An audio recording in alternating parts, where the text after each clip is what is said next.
I'm LaWanda. I'm Tiffany. And I'm Ron. And we are back this time to discuss a fan favorite. People have been begging us to review this show. And I know we're a little late to the party, but better late than never.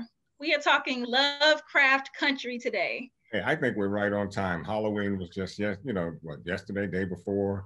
So, and it's definitely a haunt that you will enjoy.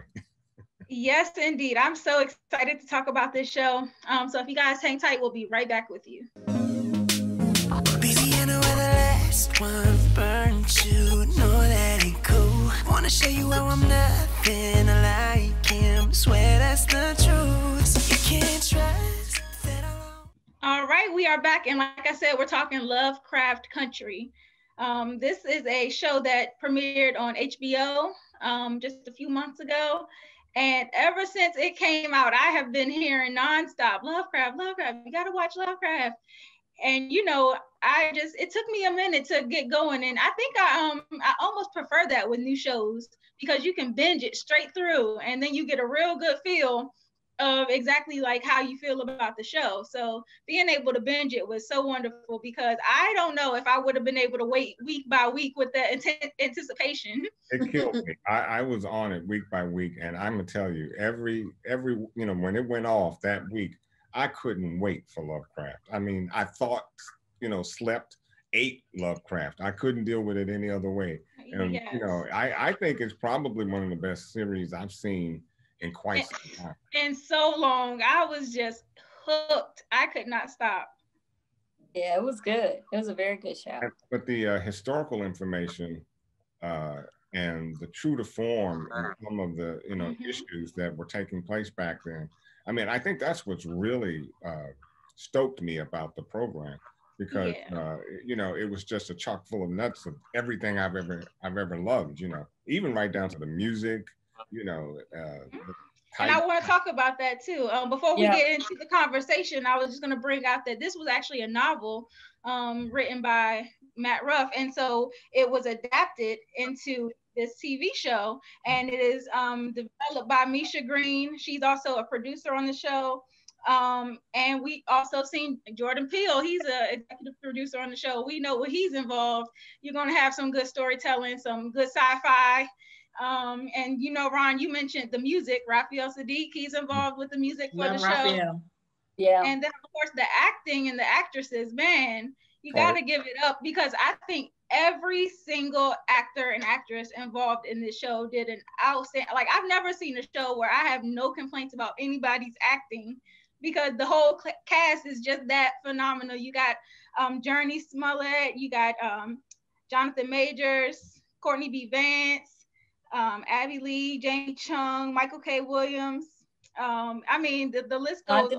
What's her name? Anjani Ellis. Anjani, I like her. I always like her since Fresh. And Jurnee, I've been a fan of Jurnee since Eve's Bayou.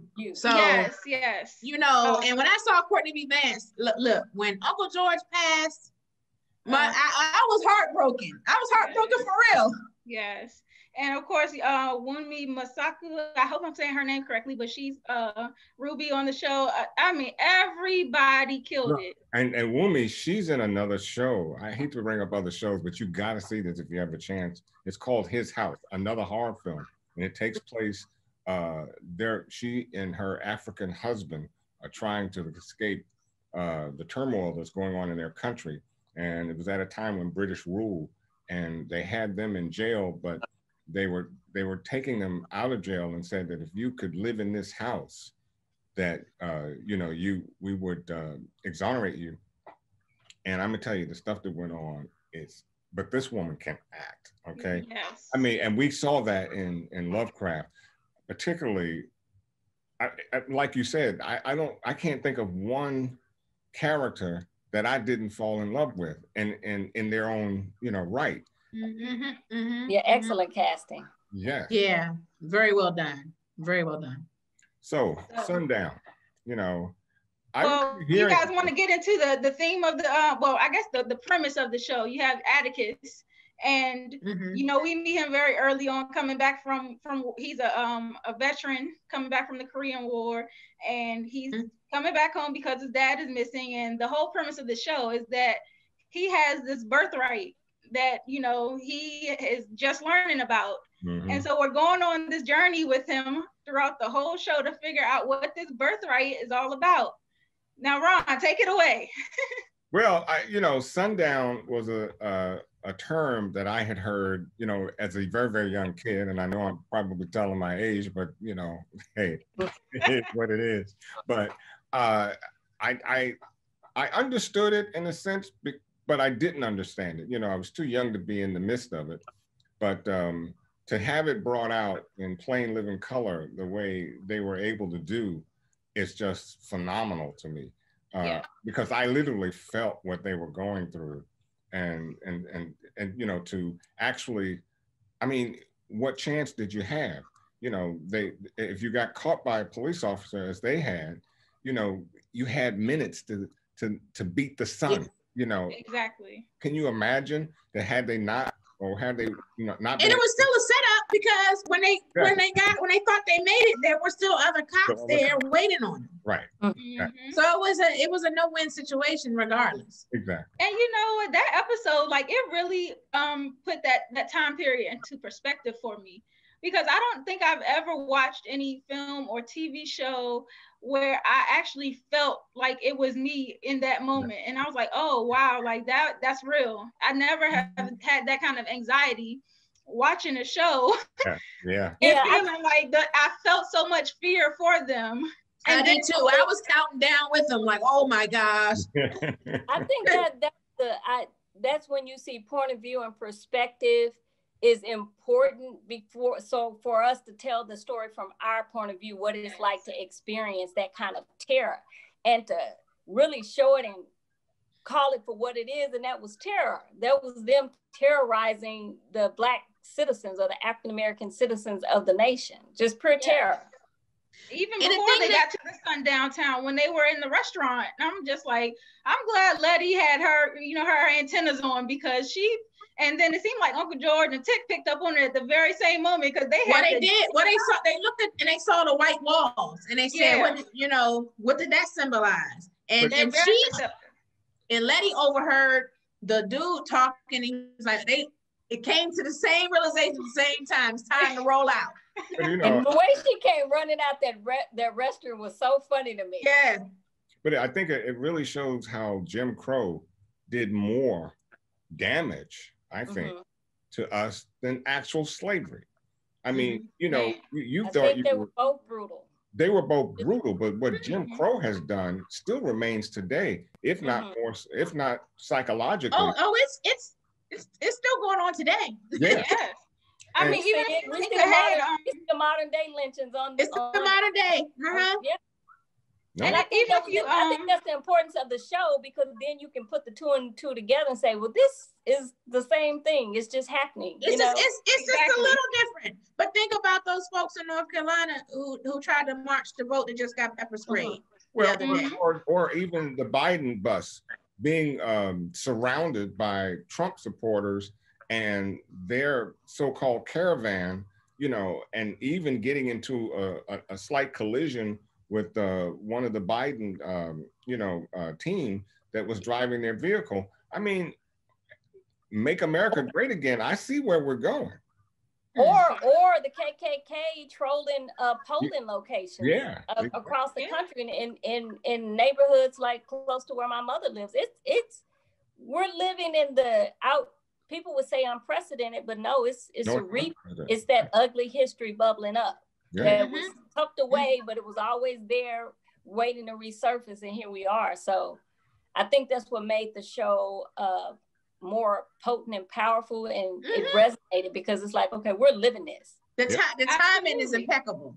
Yes. Oh, what you telling? And even if you've seen, like, if you jump a few episodes ahead, once they had moved into the white neighborhood on the north side, and they were antagonizing them, laying the bricks on the horn, and just doing all kinds of antics. Running crosses in the yard. Yeah. And it was back in a time too when you had Blacks that had a little something, like the larger home that they had, and how they were taking borders, because it was at a time, you know, when a lot of us didn't have places to go and stay, and we didn't have the money to go out and rent hotels or apartments or what have you. And these border homes were good in neighborhoods because it gave folk a chance and a place to have, you know, some security and some safety. And yet we see in the series that no matter how safe you thought you were, here they come. Yes. And, you know, but I was happy to see a defense, you know, that they were willing to defend their property. Yeah, I appreciated Letty. I was with her when she came out there with the bat. I was like, oh, that's me. She's my spirit animal. Absolutely. And the brothers backed her up with the shotguns. With the shotguns, that's exactly right. Yes. And you know, while we're talking about this theme of like the racial issues, I think perhaps one of my favorite episodes was the one where Ruby got to do the metamorphosis and be a white woman for, you know, as long as she wanted to drink the potion. And the graphics on that. The cinematography that you know, I've never seen anything like that. I mean, I've seen some things that came close, but nothing like that. Nothing like, you know, Letty changing in that form. And we could almost, we watched her change. And you know, that right there, and it spoke psychologically to me as well. You know, and you know, I appreciated that her metamorphosis was like a painful process each and every time, because it's not supposed to be something that's pretty and easy to just switch back and forth. Like each and every time they were like in agony, shape shifting, and it was like, and I just got so much pleasure out of watching that, because even the actress that was portraying White Ruby, Hillary, she was so believable. At moments I forgot that, you know, that's not really Ruby in her body. Like it was just so believable. You know, well, I like when. Go ahead, Tiff. Now I was gonna say, I like when she turned the tables on that the manager, the man, when she gave him the business at the end. So I want you to know that the bitch did this to you. Yes. It makes me so sad though to think about the reasoning behind her wanting to work there so bad. The fact that there was that one token slot for the one Black person, and once that's filled, that's it. And even when, you know, Ruby was telling, I think her name was Tamara, telling her off, you know, we got to be better than them. We got to exceed everything they do. So I was just, Yes, I was thinking about the story she was telling her manager as Hillary about why she wanted to work there, which I think was a real story for Ruby, about how the mother would take them there as almost like just looking at the materialism would make them feel better. And I thought about that too. It's like, it's that buying into, like she said, the whiteness in the white world, thinking that if we can buy into it and be a part of it, that somehow makes us fit in. Oh my gosh. We would be safe. And the pain, what you said, is that the pain of the transformation is the pain of having to suppress who you are in order to fit in a world that is being made without you, or without you in mind. It didn't, you know? Yeah. It was said it better myself, Lawanda. You know what? That episode with Ruby, that whole situation reminded me. I don't know if you guys ever read Toni Morrison's The Bluest Side. And that's what that book was about. It was about a young Black girl that she used to pray to make her, just to pray to make her a white girl with blonde hair and blue eyes, because she wanted to be seen the way white people are depicted. And at the end, you know, she pretty much went mad. And when I saw Ruby and her desire to be a white woman or live as white people do, it made me think of that book. But remember though, Ruby didn't know initially until when she took that potion, she didn't know what she was becoming. And then I think when she realized that the power she had as being a white woman, that the pain that the physical pain she was suffering minimized. It got, you know, it wasn't so bad because of the destruction she could do as a white woman. And the privilege. She discovered her white privilege. Well, right. It's right, exactly. But you know, I think too, kind of the way I like Misha Green for this, it wasn't so much about her wanting to be white as she wanted the privilege. She wanted the freedom to walk through the world and be who she wanted to be. Because what was the most poignant thing she said? for the first time, people were not afraid of me. They were afraid for me. Right. And I was like, that is deep. And that you know people what? were concerned and they were worried about her and they were willing to take care of her and support her and get her the help she needed and not always view her as a criminal or a suspect or somehow a danger to them.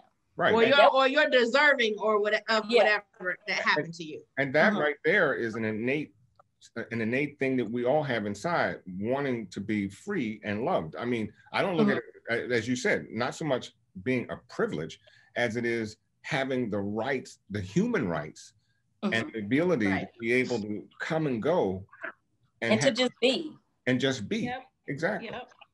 Well, one of the things well, sorry, LaWanda, you mentioned that she wasn't necessarily trying to fit in. She wasn't trying to hang out with the white crowd. She wasn't trying to blend into their atmosphere. She was just happy to have the privilege and then to go back to her, her home and just have the satisfaction of knowing like, oh, this is what it feels like. So maybe I can achieve that in my own skin.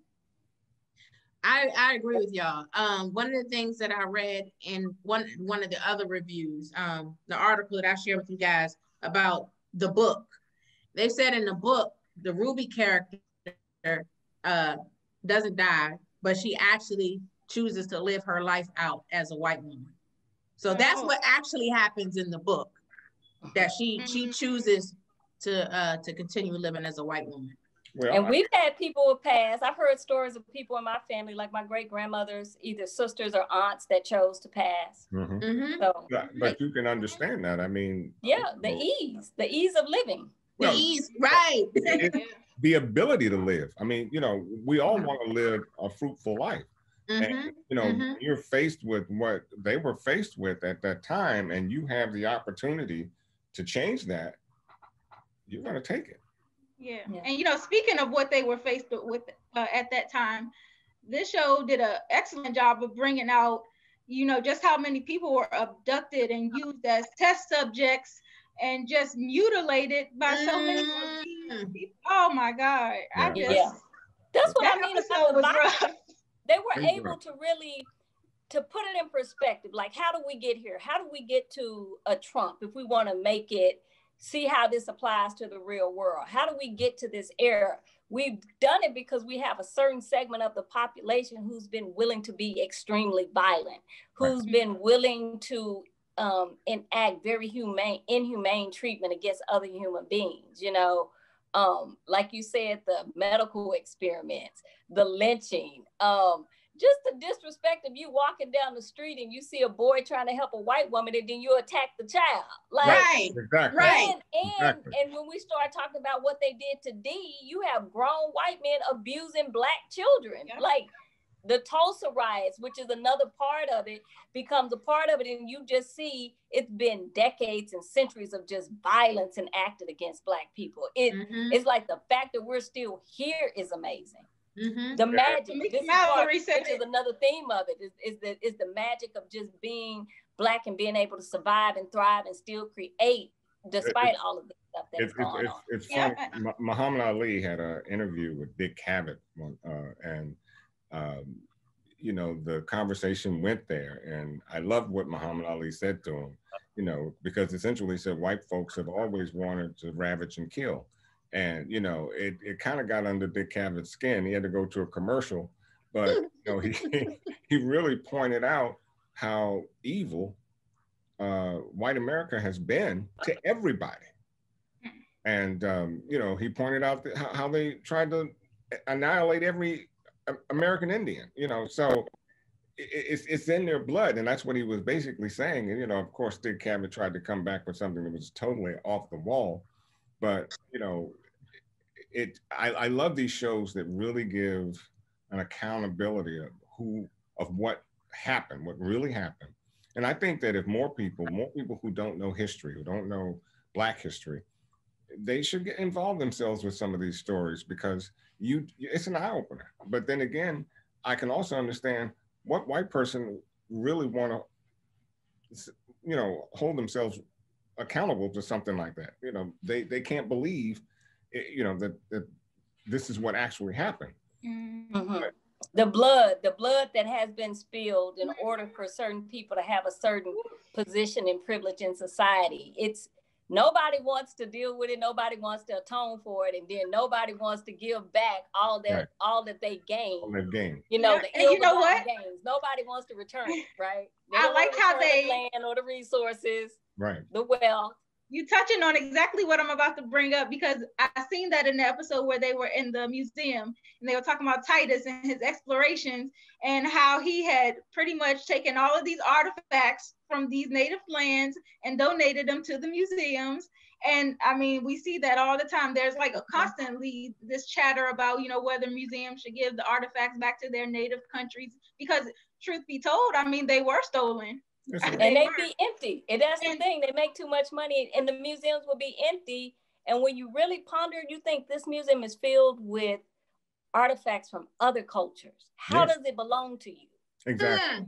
And Yahima, the young lady that was speaking, the embark, she was from some native country somewhere. And she was talking about how, you know, her exchange with Titus started off friendly at first. And that's how they do. They warm you up, they befriend you, but then they backstab you. They end up, you know, plundering your whole town, taking out your whole family. And I mean, I just was like, this show is hitting it on the money. Yeah. But then when Montrose took her out, though, when Montrose took her out, we need to talk about Montrose. That's another theme I wanted to bring up, was this generational trauma that's going on in these families. We got to see a lot of Montrose's upbringing, especially in that Tulsa episode, of how his father was so abusive to him and how that really traumatized him in his life and how it affected him bringing Tick up.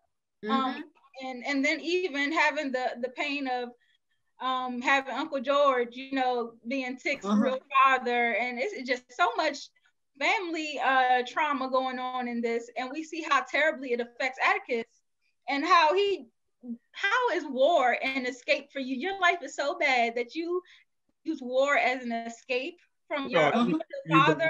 You belong to something. And you know, and I think that's where the escape is, you know. No, I get what he was saying, but I'm just saying it's sad that it took that, like, that's what he had to turn to get away from that. Well, but it's kind of like what you were about to say, that you have this character of Montrose who's dealing with all this pain, and his thing is to suppress it. We're gonna protect you. We're gonna burn books. We're gonna burn the guide. Right. Bylaws.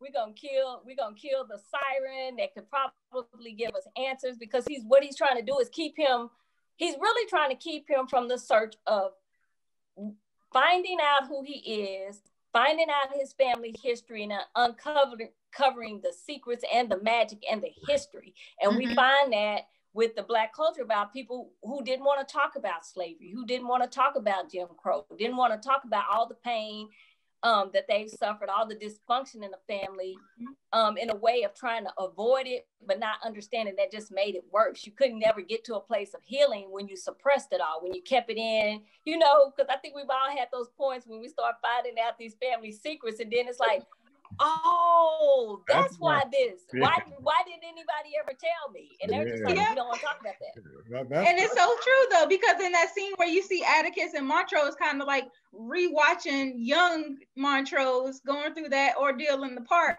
and how we see that, you know, he was really having issues with his sexual identity very early on. And because of his father, you know, he had to suppress it.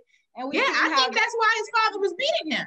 Yeah, because he had his flower in his hair. Right. Yeah, that's why his father was beating him. Yeah, you couldn't, during those times, you know, it was very hard for a father to see his son, you know, as, you know, a gay kid. I mean, that was, wow, that was an abomination to him. So not that I would, you know, I would hope that if I were back in that era that I wouldn't result in that kind of torment to my son, but you know, it was just an era. And so you can fully understand why Montrose was where he was.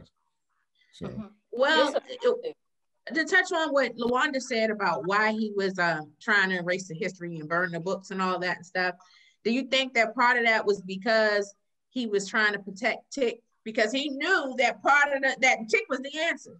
Yeah. And I think, you know, I think his way of like, no, I don't want him to find this. I don't want him to get the truth because in the end, that means my son dies. Right, and he knew that. Right. I believe that. Mm-hmm.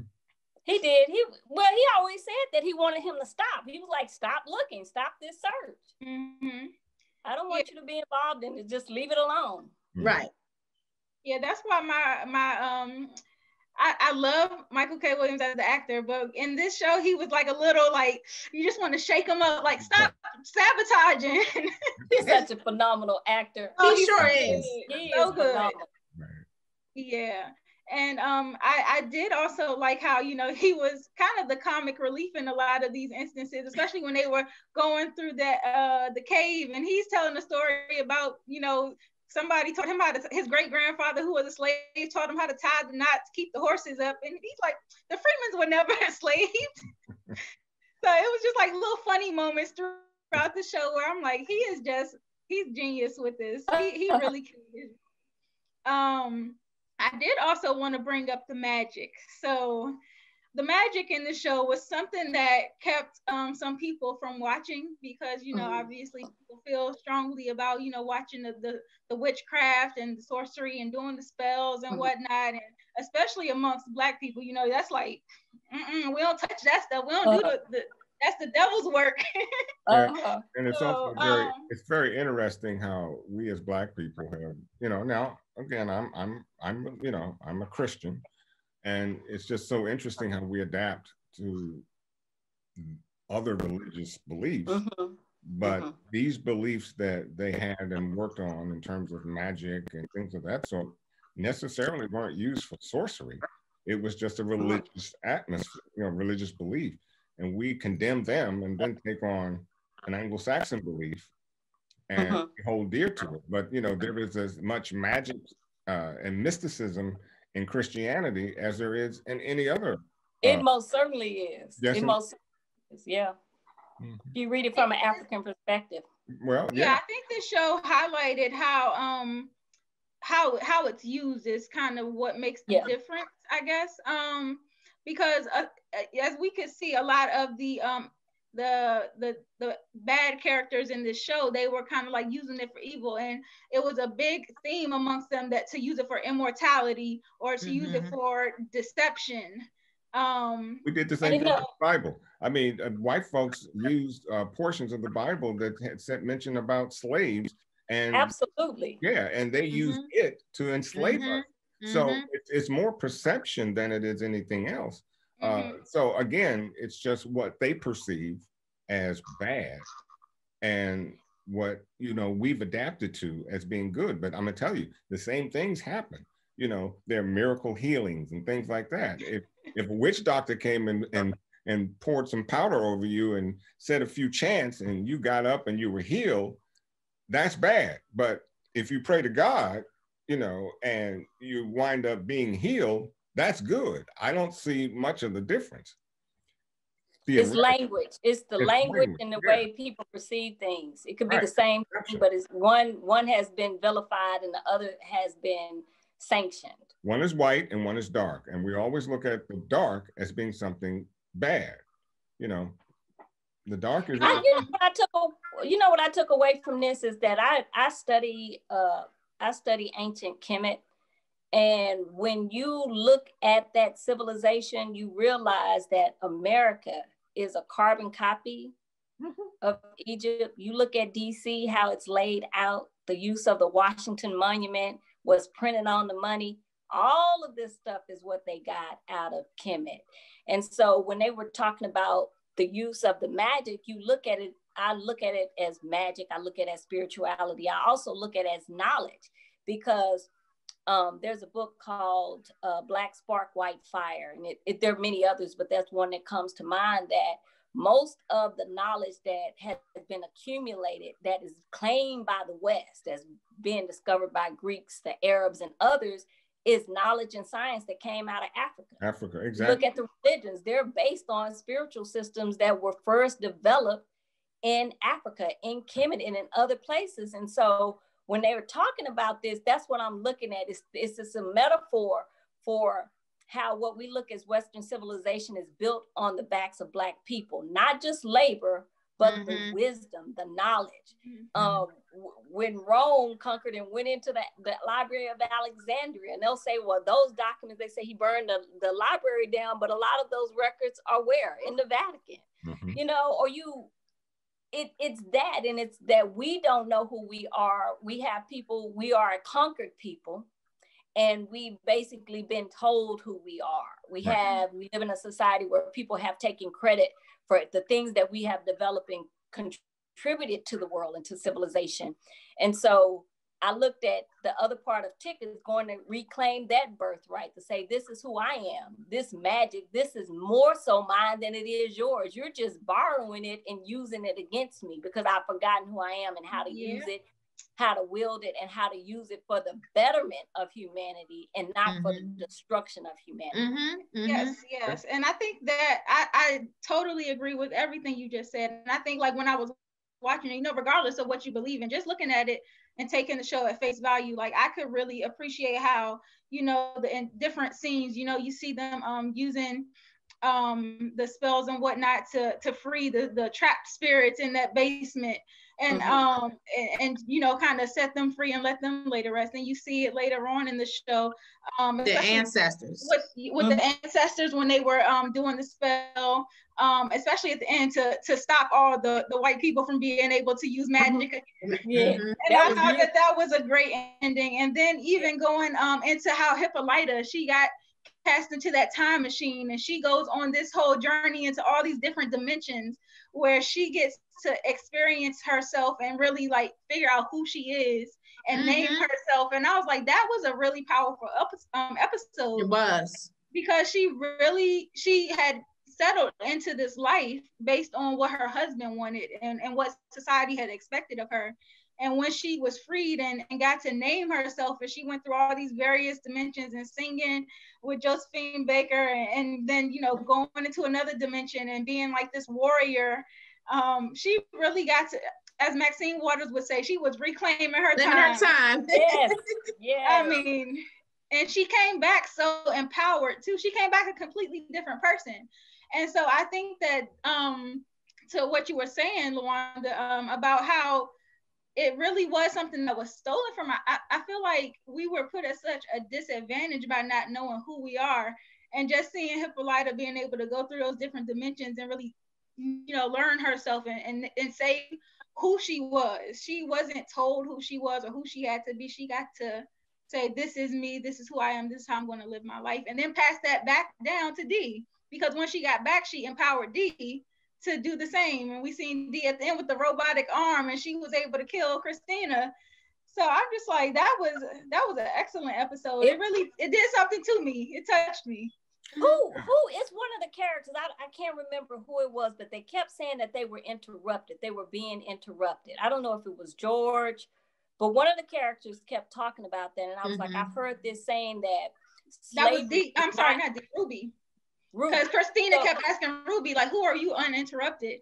And she was saying, you know, magic is, I mean, the potion, when you're drinking the potion, you don't just get to be white. It's not saying, you know, drink the potion for whiteness. You drink it to do whatever the F you want to do. Like, right, I just said whatever you want to do, right. And so the interruption, why that was important, there's a scholar that talks about how slavery is not our history. It's an interruption in our history. That if you look at our past, we were on a trajectory going here. We, you know, we were the people who built the pyramids and the temples, you know, that's our high science. So when you look at us now, that science this is the interruption in where we were going. Science can't determine today how pyramids were actually constructed.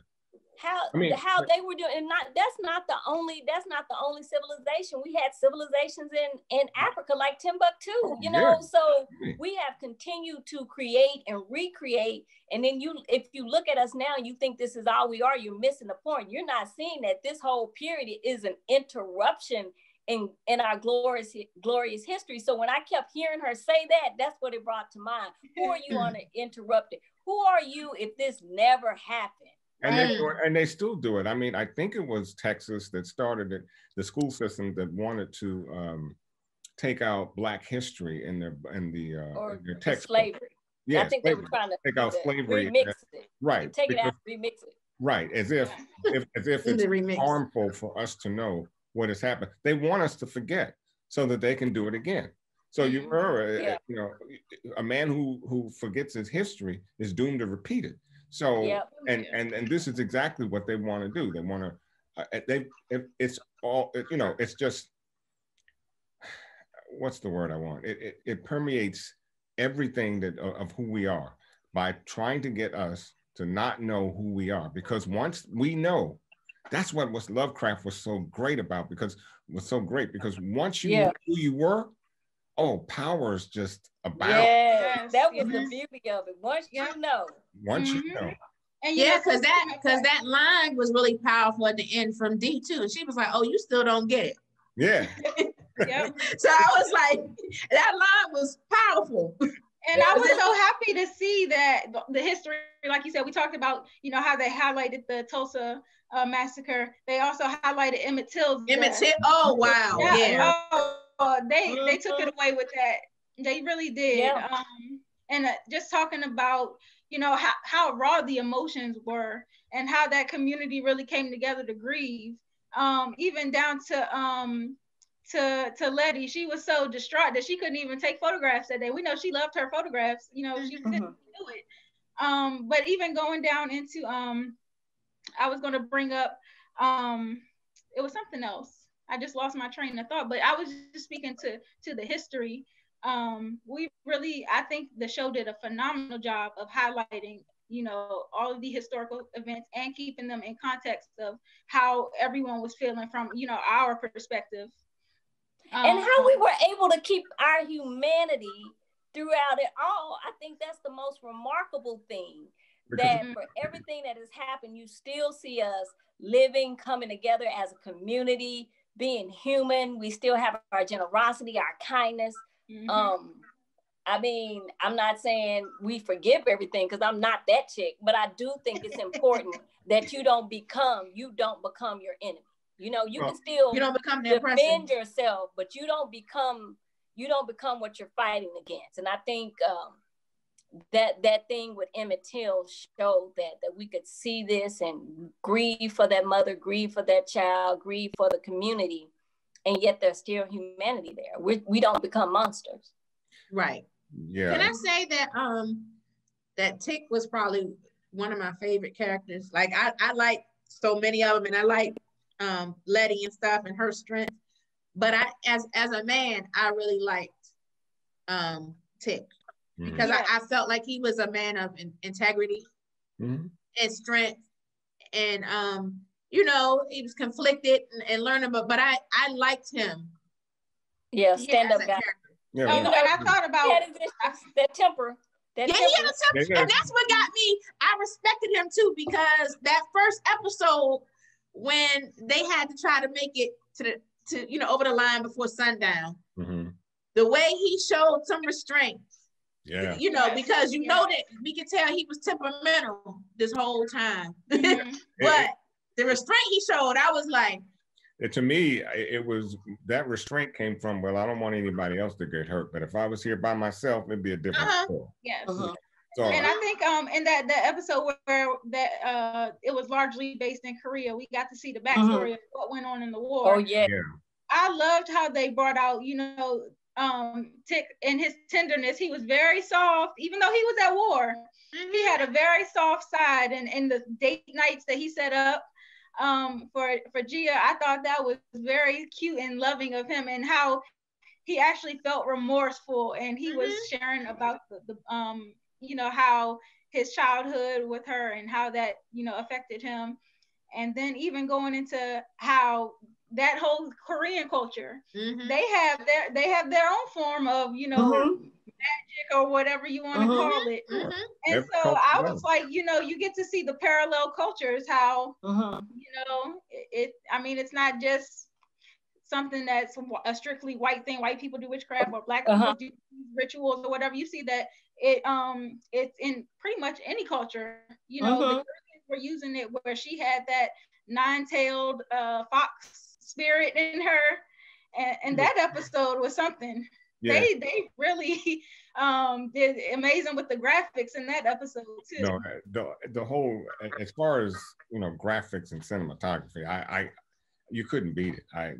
And when she would actually change, from having, actually having sex and change into this, I'm like, this is just so me. I mean, because for one thing, I love horror films and things. I just have, I do too.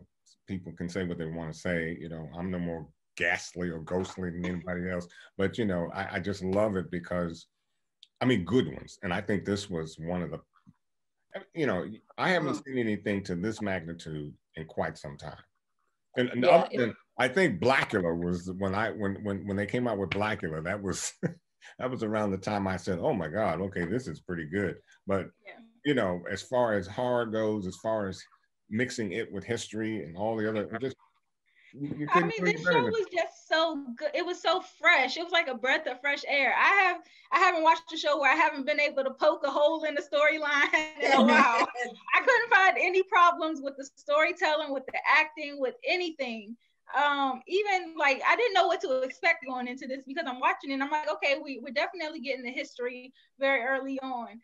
The only question and then they turn around and those big dog 8 or 9-eyed characters jump out and I'm like, hold up, this just got sci-fi out of nowhere. And I was like, they did it so well that I didn't mind the mystical creatures and whatnot, even to how they tied it in, because the very first episode, it opened with Tick and he's like in this dream fighting in this space world and he's going up against aliens and stuff, and I'm like, what kind of show is this? And when they tied it back in later to his son, who eventually wrote the book about him and how he was fighting in this some kind of outer dimensional world, it all made sense. It all came back together. Because in that first episode, you had Jackie Robinson's character. He was holding his and he was saying, "I got you." Right. And then in that very last episode, you heard Tick when he went back in time to Tulsa. He was the man that was saying, "I got you" to Montrose. The only thing that got about time, because there's a whole thing about we don't live in linear time. That time is cyclical, and that maybe there are alternate timelines. Because if you think about the beginning episode, Tick was reliving this. He already knew Christina. Remember, she called him. He had foreknowledge of what was going on. If you go to that first episode, because when they're sitting in that diner, he's remembering the conversation that he already had with Uncle George about that wall being white. That's why he knew that floorboard was already burned. And if you go back, he already knew Christina. She called him and said, "You went home." So that was Gia. That gives room for Tick to come back, because what that tells me is this almost like they've had a repeat. Maybe he's gone back in time or something. But the first episode set it up for Tick to come back and not be dead. Maybe he comes back this time and tries to figure out a way to do it and not die. Well, you know what? I thought about Ruby's character too, because I was like, is Ruby really dead? Because Christina said, like with Williams' character, she said that she had to keep him comatose to use his body and stuff. So I'm wondering, is Ruby comatose? Yeah. Or is she really dead? She may have said she was dead to Letty because that's psychological warfare. Yeah. That's why I killed her. But did anybody get symbolism? Did anybody get the symbolism of those creatures? Because at one point they were running from them, but it turns out in the end that the creatures were actually, a salvation. I heard somebody talk about that, and they said there was a difference because, and I didn't catch it until the cop. Remember when they were in a cabin and the cop that was bitten turned into one? Mm-hmm. That one was white. I was reading something and somebody was saying the one that was friends with Diana was black. He was dark skinned. So they were trying to say, is that Uncle George or is there a difference? Because it seems like, I don't know if they were doing experiments, like where did they come from? Because when she gave birth, remember she was helping the cow give birth and the cow gave birth to one of those baby monsters. Yeah. So that would be like, where are these monsters coming from? Because there were some that were attacking them, and then it looked like some were friendly. Was there a difference? Right. Yeah. I was wondering if it depends on whose control they're under, because obviously when they were under Christina's control, she was using them against people. And then once, Tick and his family got them under their control, they were actually, like you said, a salvation. they switch teams. And so protectors. is it based on who has, you know, the magical powers, or who has the spell at the time? I have no idea. That's a good point. Yeah, so I guess I was reading something or watching something and somebody said that, and I was like, okay, yeah, it for one, that one did show an affinity to her, and at some point wouldn't attack Tick either. So when the monsters came to her house, and instead of attacking them, it attacked the cops. Right, and they didn't know that would happen, and that's why, that's when it clicked with me as to who these creatures really are. What, you know, what was the symbol? Because at that point in time, Christina had given Letty the immunity. So Letty had the immunity. The monsters wouldn't attack her. And so, or anybody that, you know, she had feelings for. So she was a protection for all of them. But you seen towards the end, once that immunity was lifted, and Dee, I think Dee was one of the, she had already gone through her exorcism or whatever you want to call it. But I wonder if going through that spell gave her some kind of, you know, immunity to where the monsters would side with her. You know what's interesting about that? Letty, she took her immunity back, but you see, she still, I think the child that she and Tick had gave her immunity as well, because she, you know, she was able to walk through the fire with the book. And even when she fought with Christina as Ruby, and she threw her out the window, you would think that Letty was dead. But I think, you know, the protection from the baby, and maybe because, you know, they had just gotten baptized before she and Tick, I took that as God's protection. Okay, that's a good point. The baptism symbol was very powerful. So I would say more, but I'm gonna leave it at that and say, yeah, that was powerful, and I think that did afford them some type of protection. Because I still wonder about Tick, because I go back to that first episode to where he already had some knowledge of Christina. She was already calling him, so I'd be interested to explore what that was about. Well, that's why I'm hoping that there's a season 2, because it may answer a lot of these questions we still have. And there aren't many, but those two are definitely. But Letty was brought back, because you see Letty died and brought back. So I was like, why couldn't Tick come back? Well, that's what I was thinking too. If there is a season 2, we seen how they have used the spells to bind white people from using the magic for evil. And so they have, I mean, they're pretty much the only people that have knowledge of these spells right now. So they could easily use the spells to bring Tick back, to bring Ruby back. What about Uncle George? That's the thing. I said, why didn't they bring Uncle George back? Yeah, that's true. They could. And so I think I'm looking forward to a season 2. I hope they announce it as soon as possible, because I tell you, I binged the shows. I watched episode 1 through 5. Then my husband came and he was like, "What are you watching?" And I was like, "I can't even tell you. I can't even explain it to you. Let me just start over from the beginning." So then I went back to episode 1, and then we re-binged it. It's just that good. I finished it in 2 days. Yeah. And I did half, and then I did the other half the next day, and then I rewatched the season finale. Yeah, it was good. I rewatched it again, and you catch so much. It's different when you watch it now with the foreknowledge of kind of some of the secrets and surprises in it, because then you start to pick up. And what I kept saying is, we talked about this, but the music, because a lot of times you'll see, because it came up with Godfather of Harlem, when they talk about you doing a period piece and you're using modern music, how does it fit? Yes. It fit well on this show, and it really fit well on this one, because when they absolutely. shoes, what is it? Bodak Yellow with the bloody shoes. The Cardi B. Yes. When she was assaulting the manager, I was like, that is the most appropriate song for this. Yes. It was good. Then they playing Rihanna B Better Have My Money as Christina's rolling through. I'm like, they really did an excellent job with the music. And then even Ron, we brought this up off screen, but the poetry. Whitey's on the Moon. Yeah, right. Oh man, that was so timely. So timely. Yeah. Because you have all of these Black people that are struggling, like really going through it, and you are spending all of this money and resources not to help your own people here on Earth, but you sending people to the moon while the people here on Earth are struggling. And the James Baldwin clip, which was so appropriate as well. Yeah. I would love to see a rap artist go back to some of the poetry of Gil Scott-Heron and see what they can do to it in the timely and to bring it up to a timely base here, because I mean he was a powerful, musician as well as a poet. I mean, I would love to see an artist actually take some of that, and particularly that one with Whitey on the Moon.